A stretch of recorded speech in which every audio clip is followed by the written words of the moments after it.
Tagumpay greetings to all our viewers in our school's official Facebook page and listeners in 98.3 Gold FM. Welcome once again to Salida TeleRadyo right here at La Filipina National High School. I am your teacher host, Teacher Madel, and today we will discuss another topic in Health 7 where you will learn about myths and fallacies about non-communicable diseases. To tackle this, I will now turn you over to our teacher broadcaster, Ma'am Fabian B. Lorono. Thank you, Teacher Madel. Hello to our dear students who are watching and tuning in right now. Welcome to another episode of Salida TeleRadyo, only here at 98.3 Gold FM. Once again, I am Teacher Fabian B. Lorono from La Filipina National High School. Today, we will have another relevant lesson in Grade 7 Health. Please prepare a pen and a notebook or any sheet of paper so you can write the important points about our lesson. Shall we start? Alright! To start with, listen to the sound that I will play. Try to guess what animal makes this sound. Here it is.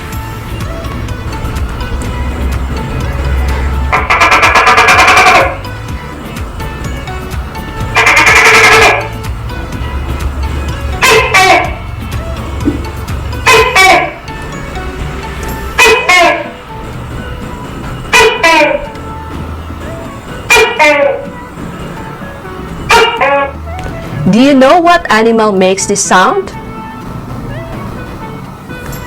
Yes, it is the sound of a gecko lizard, or commonly known to us as tuko.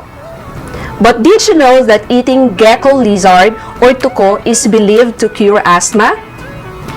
Do you think that this is true? Well, some people believe that the internal parts of the tuko contain a potent enzyme that can heal asthma.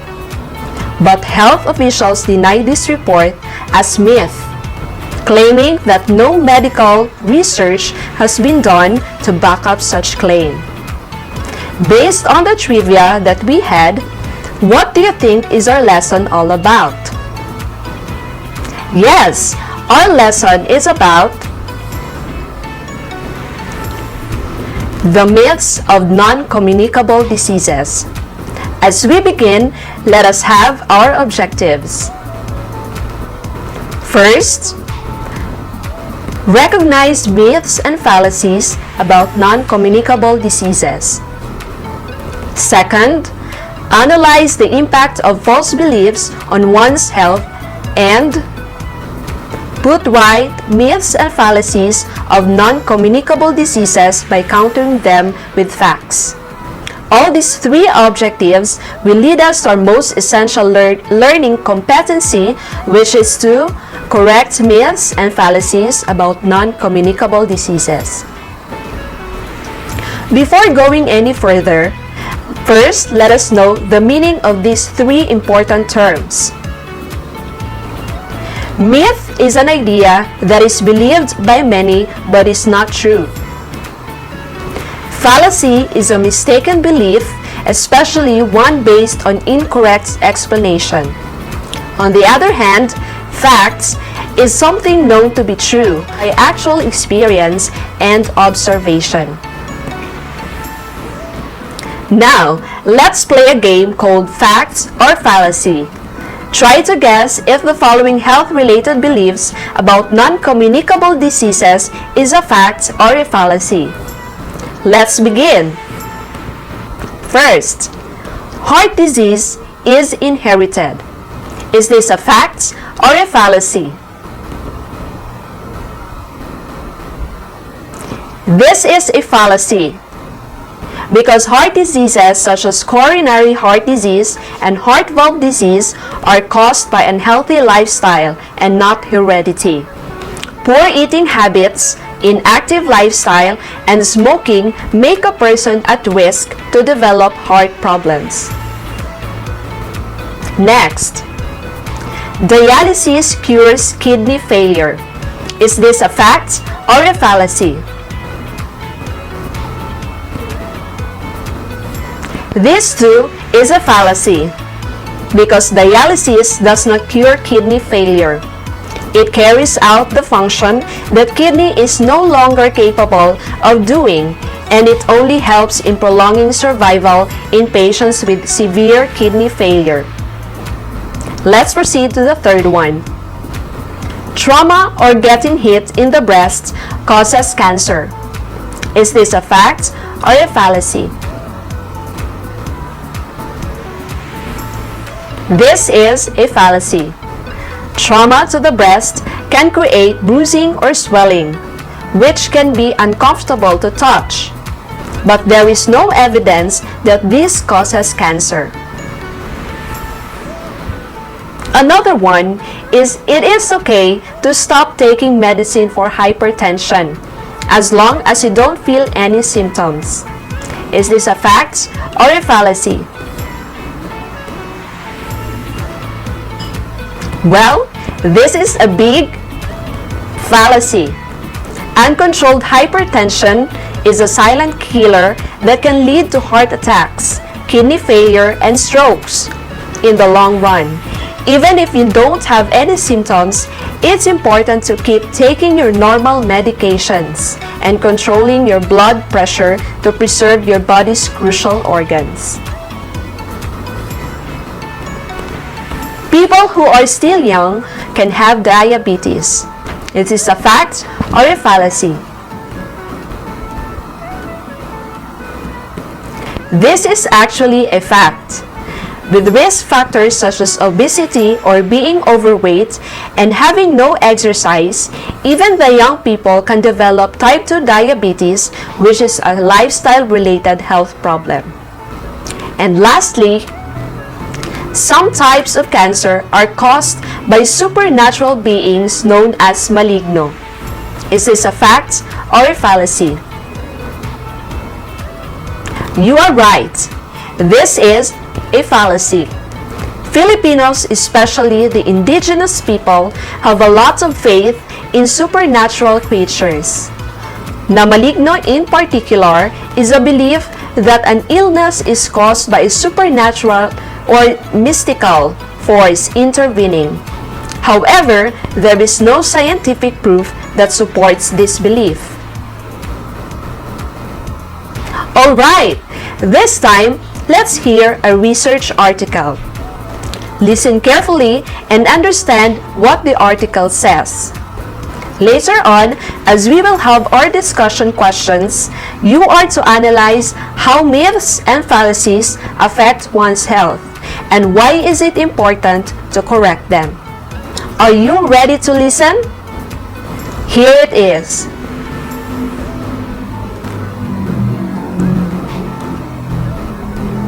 A study was conducted to investigate the impacts of myths on treatment, prevention, and screening of cancer. In this study, 626 pulmonary and lung cancer outpatients in 3 urban settings in USA are surveyed. The survey revealed that 40% of the patients admitted having heard the belief that surgery can make the cancer spread by exposing the tumor to air, and 37% of them believed it to be true. Of the 626 patients with lung cancer or other pulmonary problems, 24% would refuse lung surgery based on this myth. Based on the research article that you've heard, what is the myth mentioned? Yes, the myth is that surgery causes metastasis or the spread of cancer to other parts of the body by exposure to air, which is very common also to us Filipinos. I don't know if you heard about this, but I personally heard about this myth. How did it affect cancer patients' decision on their treatment, specifically having surgery? Some cancer patients refused or didn't want to have surgery based on this myth kasi natatakot sila na pag once na naoperahan sila, the cancer cells or the cancer will spread throughout the body. Do you think that this cancer myth help prolong the life of cancer patients? What do you think? This cancer myth actually shortens the life of cancer patients because delaying treatments such as surgery increases the risk of death. Because sa cancer, time is very crucial. Does this myth negatively or positively impact patient survival? Obviously, this myth has a negative impact on patient survival because believing in this false belief or idea leads them to make poor choices on their treatment. Based on the given situation in the research article, is it necessary to correct health-related myths and fallacies? Yes, it is necessary to correct health-related myths because they can endanger our health or in a direct or indirect way.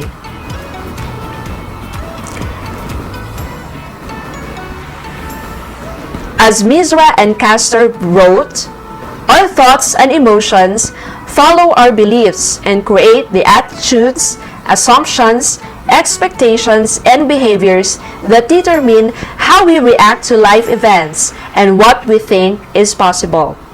In other words, what we believe directs our decisions and actions. That is why it is important that our health beliefs should be based on truth and not on myths and fallacies. How do we correct myths or fallacies? To correct myths and fallacies, counter them with facts from reliable sources. Look for scientific studies and evidences and share them to others. So wag tayong maniwala agad. We have to look for scientific proofs. And when you look for proofs, see to it that the sources that you're looking at are reliable.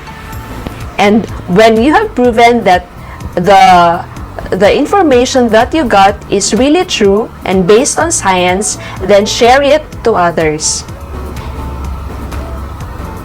So, before we proceed, let us remember these three important points. Myths and fallacies are false beliefs about something. There are a lot of myths and fallacies about non-communicable diseases that are believed by many people but are not true. These false beliefs may negatively impact people's health in a direct or indirect way. It is necessary to correct myths and fallacies by countering them with correct information because these false beliefs can endanger one's health.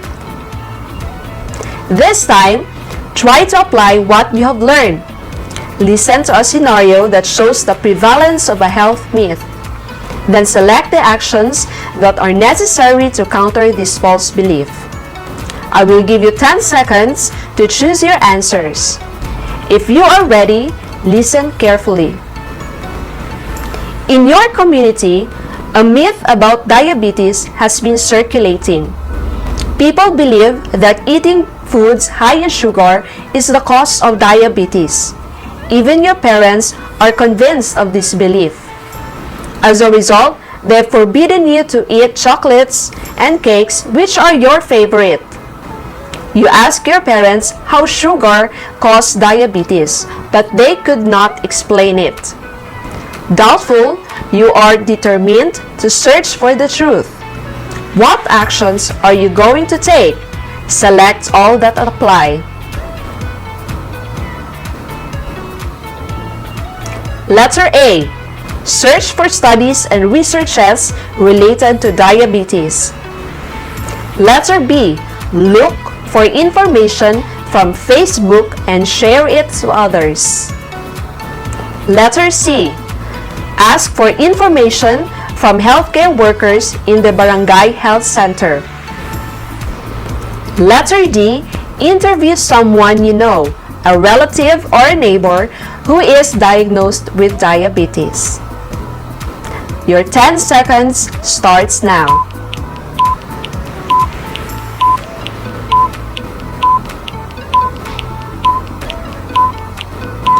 Time is up. To counter myths and fallacies, what action should you take?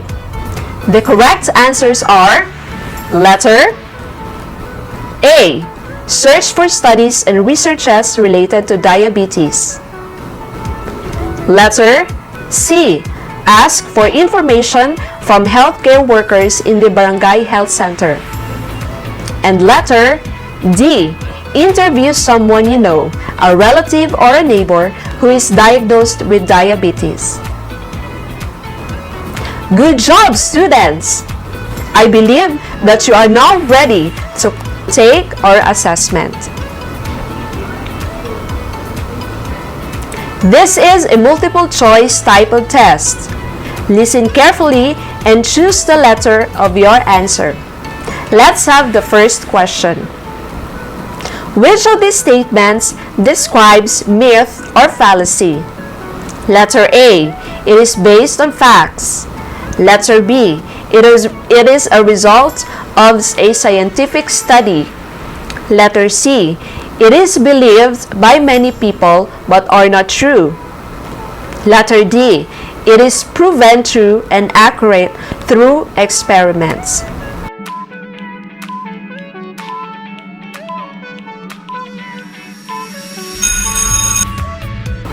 The correct answer is letter C. It is believed by many people but are not true. Number 2. Which of these health-related information is a myth or a false belief? Letter A. Dialysis does not cure kidney failure. Letter B. Only the elders are prone to have diabetes. Letter C. Coronary heart disease is a lifestyle-related health problems. Letter D. People who smoke are at risk to develop lung cancer or other types of cancer.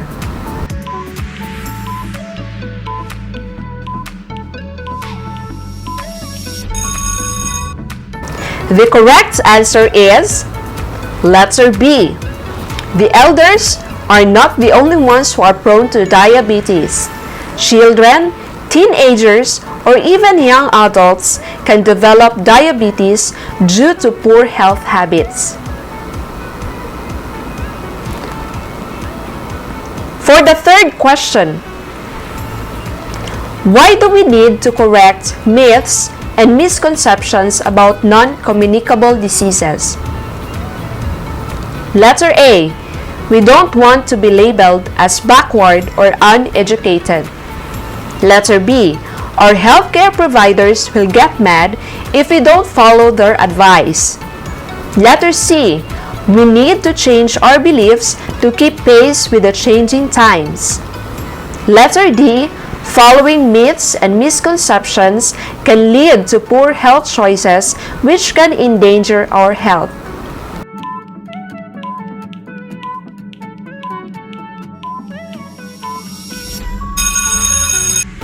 The correct answer is letter D. Following myths and misconceptions can lead to poor health choices which can endanger our health. Let's proceed to the fourth question. A friend of yours who is asthmatic was told that eating gecko lizards or tuko will cure asthma. What will you tell to your friend to counter this fallacy? Letter A. Killing gecko lizards is prohibited by law. Letter B. Eating gecko lizards does not cure asthma but AIDS. Letter C. Eating exotic foods like gecko lizards may trigger allergic reactions and cause an asthma attack. Or letter D. Such belief has no scientific proof. Asthma can be prevented through lifestyle changes such as managing stress and exercising.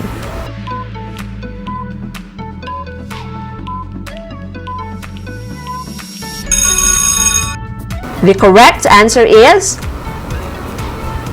letter D. Such belief has no scientific proof.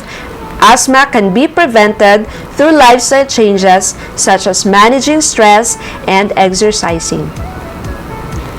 For the last item, all of the following statements about non-communicable diseases are true except letter A.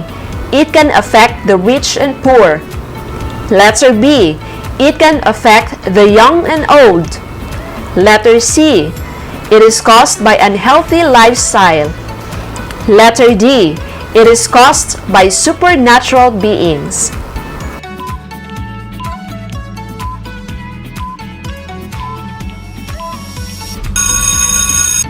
The correct answer is letter D. How did you do with your short test? I believe you did good. For your assignment, give one example of a myth or fallacy about non-communicable diseases that you hear from your family and relatives, neighbors, or friends. Then, search for scientific proof to counter or correct it. Write and share this on your social media account in Facebook. If you can't, write your answer on any sheet of paper and submit it during the scheduled retrieval of modules. So we are done! I hope that you learned a lot and enjoyed our lesson. Keep tuning in for more engaging lessons only here at 98.3 Gold FM. Stay safe and God bless! Wow! That was a very comprehensive and engaging discussion, Teacher Feby. Thank you so much, and thank you so much, viewers and listeners, for tuning in. I hope you have learned something today. Once again, I am your teacher host, Teacher Madel Onyesa Baricos. Have a nice day. Bye-bye!